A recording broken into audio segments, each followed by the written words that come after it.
এর মূল উদ্দেশ্য হচ্ছে আমরা সবাই জানি যে গত 10ই মার্চ কেন্দ্রীয় সরকার পক্ষ থেকে সিএএ লাগু করার জন্য ঘোষণা দেওয়া হয়েছে গোটা দেশ জুড়ে। এই আইনটি নিয়ে গত 4 বছর ধরে গোটা দেশে অস্থিরতা চলছে। 2019 সালে যখন এই নাগরিকত্ব সংশোধনী আইন দেশে লাগু করার জন্য উদ্যোগ নেওয়া হয়েছিল, এর প্রতিবাদে গোটা দেশ জুড়ে আগুন জ্বলে উঠেছিল, আন্দোলন হয়েছিল এবং এতে প্রায় 100 লোকের বেশি মারা পড়েছে।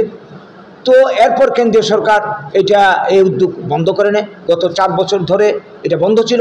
এখন নির্বাচনের প্রাক মুহূর্তে আর মাত্র 2-1 দিন বাকি আছে, নির্বাচন ঘোষণা হয়ে যাবে। এই মুহূর্তে এটা ঘোষণা করার পেছনে কি উদ্দেশ্য আছে?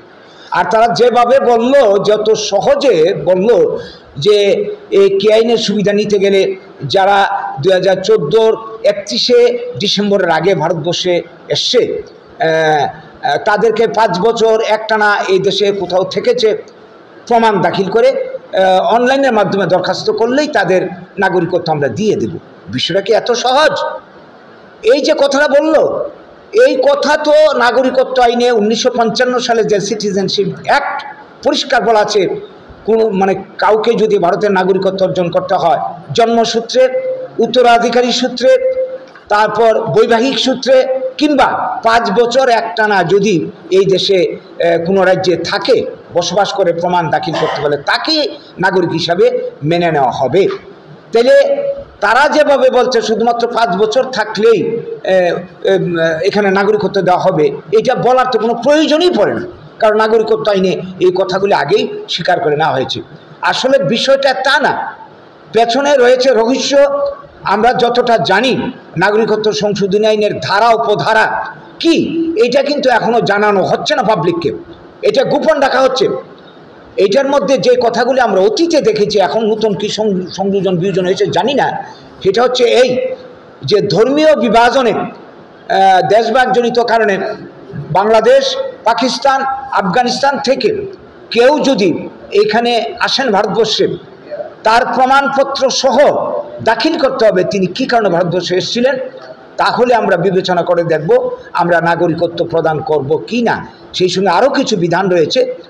তো এই নিয়েই গুলুযোগ বাদে যে ভারতবর্ষ ধর্মনিরপেক্ষ দেশ, সংবিধানে ধর্মনিরপেক্ষতাকে মূল নীতি হিসাবে যেখানে স্বীকার করা হয়েছে, এইখানে পার্টিকুলার 2-3টা কমিউনিটিকে স্বীকার করে নেওয়া হয়েছে, বাকিদের কথা স্বীকার করা হয়নি। এইটার কারণটা কি? আর নতুন করে আইন থাকা সত্ত্বেও নাগরিকত্ব সংশোধনী আইনের কেন প্রয়োজন পড়ল? তো এই নিয়ে কি বলবো, এখানে গণবিক্ষোভ চলছিল, এখনও বিক্ষোভ রয়েছে। তাই এই আইনকে কেউ মানছে না, আমরাও মানছি না। আমরা চাই ভারতবর্ষের যে সংবিধান, এই সংবিধান মোতাবেক যেইভাবে বলা হয়েছে জন্মসূত্রে, উত্তরাধিকারী সূত্রে, তারপর বৈবাহিক সূত্রে এবং 5 বছর একটানা থাকলেই তাকে নাগরিকত্ব দেওয়া হবে, সে আইন কার্যকরী হোক। ভারতের সংবিধান মোতাবেক এই যে জাতীয় প্রতিশ্রুতি দেশভাগের সময় ছিল তার বাস্তবায়ন হোক, এবং সংবিধানে যে সমস্ত অধিকার নাগরিকদের জন্য দেওয়া হচ্ছে তার বাস্তবায়ন হোক, সেই মোতাবেক নাগরিকত্ব দেওয়া হবে। এর বাইরে আমরা আর কোনো কিছু চিন্তা করতে রাজি না। 2019 সালে আপনারা জানেন এনআরসি প্রয়োগের নামে এই আসামের বুকে 19 লক্ষ বাঙালিকে বিদেশি চিহ্নিত করা হয়, যার মধ্যে 13 লক্ষর উপর হচ্ছে হিন্দু বাঙালি। অনেকের মধ্যে ডিটেনশন ক্যাম্পে পাঠিয়ে দেওয়া হয়। তো এই যে চক্রান্ত, এর মধ্যখানে আরেকটা বিষয়, অসমের বুকে প্রায় 27 লক্ষ বাঙালিকে আধার কার্ড বাতিল করা হয়েছে। নতুন করে উদ্যোগ নেওয়া হয়েছে, প্রায় 32 কোটি মানুষ, এর মধ্যে অধিকাংশ হবে বাঙালি, নতুন করে আধার কার্ড সংশোধনীর নামে বাতিল ঘোষণা করা হয়েছে। এর পেছনেই রয়েছে ষড়যন্ত্রটা, চক্রান্তটা। কাজেই এটা ভোটের মুখে, ভোট পাওয়ার উদ্দেশ্যে, ভোটকে প্রভাবিত করার জন্য, নির্বাচনে জেতার জন্য বিজেপির এটা একটা চাল। এই ঘোষণার মধ্য দিয়ে এরা মানুষকে প্রভাবিত করতে চায়। কাজেই আমরা এটা কোনো অবস্থাতে এই মুহূর্তে আমরা মানতে পারি না।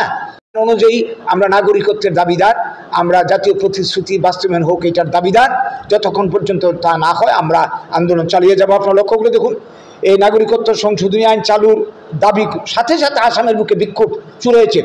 আসামের মুখ্যমন্ত্রী সর্বানন্দ সোনোয়াল পরিষ্কার ঘোষণা দিয়েছেন, নাগরিকত্ব সংশোধনী আইনের সুবিধা যারা নিতে চায় তার আগে তাদেরকে এনআরসির আওতায় আসতে হবে। তার মানে কি, ঘুরিয়ে ফিরিয়ে সেই এনআরসি লাগু হতে চলছে, তারা লাগু করতে চাইছে। কাজেই আসল চক্রান্তটা আমাদেরকে বুঝতে হবে। দেশের মানুষ এটা বুঝতে পারছে বলেই প্রত্যেকটা রাজনৈতিক দল এটার বিরোধিতা করছে। আমরা বাঙালি আমরাও বিরোধিতা করছি। আমরা এটা মানতে পারি না, এই রাজনৈতিক ষড়যন্ত্র মানতে পারি না। এটাকে বাতিল করে সরকার মানে কি বলবো, নাগরিকত্ব আইন মোতাবেক মানুষকে সবাইকে নাগরিকত্ব দিতে হবে। এই কথাগুলি আপনাদের মাধ্যমে আমরা সরকারের গোচরে নিতে চাইছি এবং যারা এই ষড়যন্ত্রের জাল বুনছে তাদেরকে সাবধান করতে চাইছি, দেশের মানুষকে সাবধান করতে চাইছি যে এই চক্রান্তের ফাঁদে কেউ যাতে পা না দেয়। যদি সরকার পিছপা না হয় এই চক্রান্ত থেকে, এই নিয়ে গোটা দেশ জুড়ে মানুষ আন্দোলনে নামবে, আমরা আন্দোলনে নামবো।